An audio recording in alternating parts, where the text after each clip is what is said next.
በፍርድ ቤት የተነበበው ክስ እንደዚህ ይላል። የገዛ ሚስቱና የእህቱ ባል የቀድሞ የአርባ ምንጭ ከንቲባ ጋርድ የነበረው ማለት ነው በራሱ መኖሪያ ቤት አቅደውና ተዘጋጅተው እንዳስገደለችው ፍርድ ቤት የተነበበው ክስ ያመላክታል። የገዛ ሚስቱ በእህቱ ባል የቀድሞ የአርባ ምንጭ ከንቲባ ጋርድ በነበረው ግለሰብ ነው በገዛ ቤቱ አስገደለችው የሚለው ክሱም ታዲያ በገዛ መኖሪያ ቤቱ አሌ ባልተዘጋጀበትና ባላወቀበት እነሱ አቅደው ተዘጋጅተውና ሁሉንም ሴራ ጠንስሰው በገዛ ቤቱ ገለውታል ይላል ክሱም። ሉንጎ ሉቃስ ቃሉን ሲሰጥ ምንድነው ያለው ለፍርድ ቤቱ? አለልኝን በስም ብቻ ነው የማውቀው፣ አለልኝም አያውቀኝም፣ እኔም አላውቀውም። ነገር ግን የዛን ቀን ራሱን ሊያጠፋ ነው ድረሱልን ብላ አደይ ስትደውልልን ከህቷ ጋር ሆነን እየሮጥን ሄድን። ስትመጡ ፖሊስ ይዛችሁ ነው ስትለን አይ በእኛ የማይፈታ ችግር የለም ለምን ፖሊስ ይዘን እንሄዳለን በማለት ግቢ ውስጥ ያቆምኳትን ሞተር አስነስቼ ነው ወደ ቤታቸው የሄድኩት። ከዛም ብቻችንን መምጣታችንን በሩን ከፍታ ስታይ ፖሊስ ስላላመጣችሁ አላስገባም ብላ ከለከለችን። ችግር የለውም ብለን አግባብተናት ስንገባ ከፍታልን ሄዳ ቁጭ ብላ ማልቀስ ጀመረች።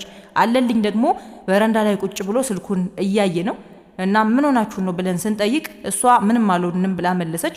እሱንም ከተጋባችሁ ገና 15 ቀናችሁ፣ እዚህ አዲሱ ቤታችሁ ከገባችሁ ደግሞ ሳምንት አይሞላም፣ ምን ሆናችሁ ነው ብዬ ስጠይቀው እኔ የማውቀው ነገር የለም እሷን ጠይቁ አለን። በቃ ሁሉ ነገር ኢቭን ሲቀበር እኮ አለልኝ ከሚወደው ቤተክርስቲያን ጋር አጋጭታለች። ምን ብላ ራሱን አጥፍቷል። ጸሎተ ፍትሐት እንዳይደረግ እውነትህን ነው። እግዚአብሔርን እንደገና ድገምልኝ። ጸሎተ ፍትሐት በቤተ ክርስቲያናዊ ስርዓት እንዳይደረግ እንዳይካሄድ ጭምር ነው ሴራውን የጎነጎነችበት። ራሱን አጥፍቷል። ያውም በአብይ ጾም 9 ሰዓት ሙሉ መድኃኔዓለም አስቀድሶ የዋለውን አለልኝን ነው ማታ የገደሉት። 9 ሰዓት 10 ሰዓት ነው የመጣው። ለእኔ ደውሎልኛል። ከቤተ ክርስቲያን እየመጣው ነው ትንሽ ልረፍና አገኛለሁ ማታ። ይገርማል። እዚህ ቤት ውስጥ ማንንም አላገኘም። የሚሞትበት ቀን አጋጣሚ ይሄ ቤት ይሰራልና እኔ ማታ እመጣለሁ። ሌላ ቦታ ነበሩ እና ቀን መጥቼ ልጆቹ የሚሰሩትን እያየው ምናምን ጎሽ በቃ በርቱ ምናምን ብዬ ያበረታቷቸው። እሱም ይመጣል እስኪ ምን እንደሚል ዋናው ይመጣል አልኳቸው። እሺ ከመጣ እሱ ጋር እናወራለን አሉ። ጂፕሰኑን የሚሰራው ልጅ በዋናነት የምታሰራው አበራሽ ነች። ከዛ ማዘር ትኖራለች አለኝ። ከገበያ መምጫ ሰዓቷ ነው፣ ስትመጣ እኔ ደውዬ አሳውቃለሁ አልኩ። ከዛ እሱ መጥቶ እዛ ከጓደኞቹ ጋር እዛ ሜዳ አካባቢ ረጅም ሰዓት አውርቶ አምሽቶ ወደ 2 ሰዓት ከምናምን መጣ። ከራሱ ጓደኛ ጋር ሞተር ይዞ መጣና ወረደ። ማዘር ሲል አሁን ነበረች ኩሽና ካለች ብዬ ዞር ብዬ ሳይ የለች። የሆነ ሃይላንድ ይዛ ወጥታ ስትሄድ አይቻታለሁ። ወይ ወተት ልትወስድ እየሄደች ነው ትመለሳለች፣ ጠብቅ አለ። ከዛ መጣና ቤቱንም አየ። ምን ቀራል አሁን ከዚህ በኋላ ቀለም፣ መብራት፣ በቃ ሴራሚክና መስተዋት እኮ ከገባ ይገባሉ አለኝ። ከጓደኛው ጋር እች ጋር ቆሟል። ጠብቃት አልኩ። አይ መቆም አይችልም። የጉልበት የግራ እግር ጉልበቱ ህመም የዛን ሰዓት ከአዲስ አበባ ነው የመጣው። የሚገርም ጠዋት መርፌ ይወስዳል። መቆም እኮ አልችልም፣ ይንቀሳቀሳል። ምንድነው ሲል ያመኛል፣ ሞተር ላይ ተቀምጬ ላዋራችሁ ብሎ ደጅ ወጣና ሞተር ላይ ቁጭ ብሎ እሷን ማዘርን እየጠበቃት ነበረ። ከዛ ለኔ ምን አለኝ፣ ያንተን የሁለተኛ ዲግሪ ምናምን ተማር እያለኝ ነበር። ተመዝግቤ ነበርና የትምህርት ክፍያዬን ሙሉ ከፍላለሁ አለኝ። ይቻላል እኮ በቃ ቴሲስ ሲቀር እኮ ሙሉ የክፍያ ትምህርቱን መክፈል ትችላለህ፣ ችግር የለውም አልኩ። አይ ቤቱን ስለጀመር ጨርስ፣ ተጨማሪ እንትን ይሆንብሃል አልኩ።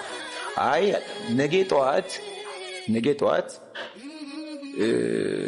ከሚካኤል ጋር ወደ አርሴማ ሄዳለሁ ጸበል፣ ተነጋግረናል ከሱ ጋር ጸበል ስለሚሄድ ከጸበል ሲመለስ የእናንተንም ብር ዘጋለሁ አለ። እዚህ ጅብሰን የሚሰሩ ልጆችን ብር ማለት ነው።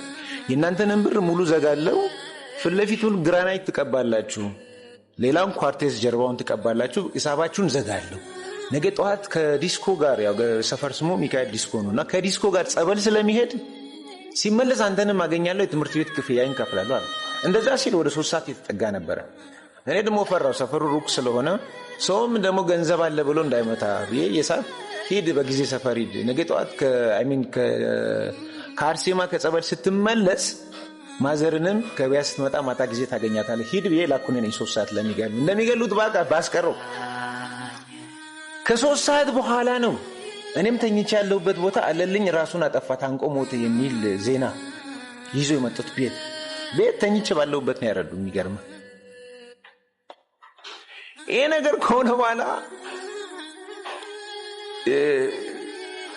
ሲገሉት ከገደሉ በኋላ ያው የመጀመሪያ የለበሰው ልብስ ሌላ ነው። አይ ቲንክ ከኋላ ንጹህ የሆነው ልብስ ነው ያለበሱት። የባህር ዳር ከነማ ከዚህ በፊት የሚለብሰው የነበረውን 25 ቁጥር ማሊያና አርማውን ገልብጠውት ነው ያስደረጉት።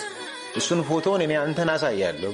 አሁን አስክሬኑ ከተገነዘ በኋላ አለልኝ በደረቱ ተደፍቶ እንደዚህ ማሊያው ተገልብጦ ነው ያለው። ልክ ቀበቶና ሱሪ ከፊት ለፊት ያለውን እንዲህ በደረት ተኝተት ዞሮ ምናምን እንዳለ አይነት ነገር ነው ያለው። ከላይ የለበሰውን ልብስ ደም ስለነካ ተነጋግረው እዚህም እዛም ካሉ ሰዎች ጋር ነው ይሄ ወንጀል የተፈጸመው። ፖሊስ ያጥራው። የለበሰውን ልብስ የብሔራዊ ቡድን ልብስ ነበር፣ ደም ነክቶታል። ምን አረጉት? አስወልቀው ወስደው አለልኝ ራቁቱን የተቀበረው። እዛ ያለውን ልብስ እንጠይቃት ምን አለ? ለይነብጤ ሰጥቻለሁ። ምን አይነት ልብስ ነው ቤተሰብ ለገደለ ሰው የምጠይቁኝ?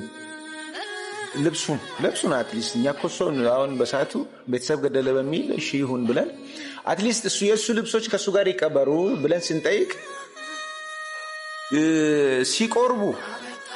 ሲቆርቡ በሚጋቡበት ጊዜ የለበሳትን ልብስ ነው ችኛውን ነው መሰለኝ አይ ቲንክ ችኛውን ብቻ ልካ ሌላውን ልብስ አስቀረችው። የለም ልብስ እኔ ለይነብጤ ሰጥቻለሁ።